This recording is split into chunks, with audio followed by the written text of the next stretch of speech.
Salut à tous, j'espère que vous allez bien. Alors aujourd'hui, je voulais vous rappeler, remettre en avant le fait que plus quelque chose nous plaît, plus on a tendance, donc j'hésite entre souvent ou parfois, à en avoir d'autant plus peur. Prenons l'exemple des enfants qui voudraient arriver à faire comme leurs parents, que ce soit chanter, danser, courir, faire du sport ou être aussi bien au niveau de l'élocution ou de la rhétorique ou parler aussi bien ou être aussi fort, etc. etc.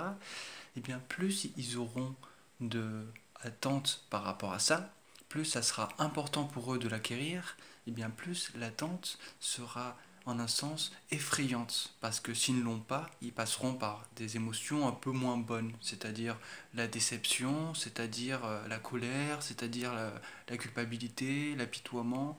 Il peut y avoir beaucoup de phases. Et nous, en tant qu'adultes, on a gardé un peu cette même énergie-là. Comme il dit dans les conversations avec Dieu, ce qui change entre l'humain et le divin, c'est justement cette place, cet état de non-attente. Le divin, il va créer par le plaisir de créer et par le plaisir de faire de son mieux. Mais c'est quelque chose qu'on va avoir beaucoup de mal à rattraper. Beaucoup de mal, non, j'exagère. Mais on va croire qu'on va avoir beaucoup de mal. Du coup, on aura beaucoup de mal pour le rattraper. Mais en fait, ça tient qu'à nous, selon notre perspective, selon notre point de vue, de choisir l'importance de la chose. Et c'est à force de défis que du coup, on surplantera cette peur et on y trouvera toute l'adrénaline, toute la joie, toute la merveille qui était. Pour prendre mon exemple, je vais prendre celui du chant. J'ai toujours adoré cette sensation, cette puissance, aussi bien pendant qu'on le fait, de pouvoir chanter, de pouvoir raconter une histoire, tout en sentant l'harmonie, la justesse entre les notes, les accords, la mélodie. C'est vraiment quelque chose d'incroyable. Et du coup, j'ai mis beaucoup de temps avant de m'y mettre. J'ai attendu de me casser la jambe pour être à l'arrêt pendant plusieurs semaines, et là seulement je m'y suis mis, alors que j'aurais pu commencer avant. Mais tellement j'avais pas de talent de base dans ça, que c'était d'autant plus effrayant pour moi, parce que je savais que j'allais être nul, quoi, tout simplement au début. Et c'est ça qui est très intéressant. C'est ce fait qu'il faut dépasser les choses. Et que parfois, même quand on est nul quelque part, d'autant plus on le voudra si c'est ce qui nous appelait vibratoirement parlant, quoi, énergétiquement. Pour reprendre un autre exemple par rapport à la peur des choses qu'on aimerait réussir, prenons cet exemple que tout le monde comprendra, bon, du côté d'un garçon, pour une jolie fille.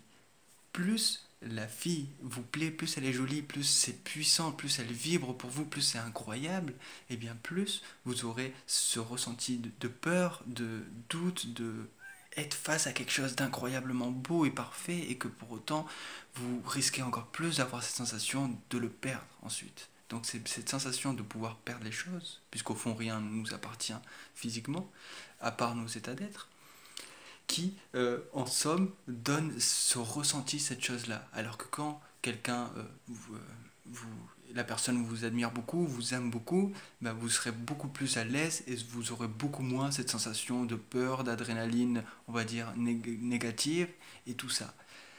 Pareil pour, donc, comme je disais, les talents, les forces. Et c'est pour ça qu'en cette période de confinement, je vous invite d'autant plus à prendre un regard vers l'intérieur, à vous tourner vers l'intérieur et à voir qui vous aimeriez être, qui vous désireriez être. Comme il dit dans les CAD, en un sens, le plus important, c'est pas qui vous êtes, c'est qui vous voulez devenir. Parce que c'est de ce schéma-là, de cette vision-là, de cet espoir, grandeur, magnificence-là, que vous allez déblayer votre chemin et tendre vers la chose. Donc, pour une petite anecdote, si je publie mes vidéos, même si je sais mes vidéos et mes musiques, même si je sais qu'elles sont pas très, on va dire, qu'elles sont amateurs, quoi, tout simplement, et ben du coup, c'est une manière pour moi d'arriver à trouver cette joie-là pour continuer à créer, continuer à sentir mes différences, tout en partageant ce que, à mon maximum niveau, j'arrive à faire pour l'instant. Donc c'est une espèce d'encouragement en fait que j'envoie à tout autre moi, puisque nous sommes tous des âmes sœurs en un sens, puisque nous venons tous de la même source, et pour donner le courage aux gens d'arriver à faire de même si ça peut parfois être tendu niveau émotionnellement parlant. Mais c'est pour ça qu'il existe cet adage qui dit, bon, il y en a deux. Un, ce qui ne tue pas rend plus fort, en un sens bien sûr, pas dans tous les sens, mais surtout le ridicule ne tue pas.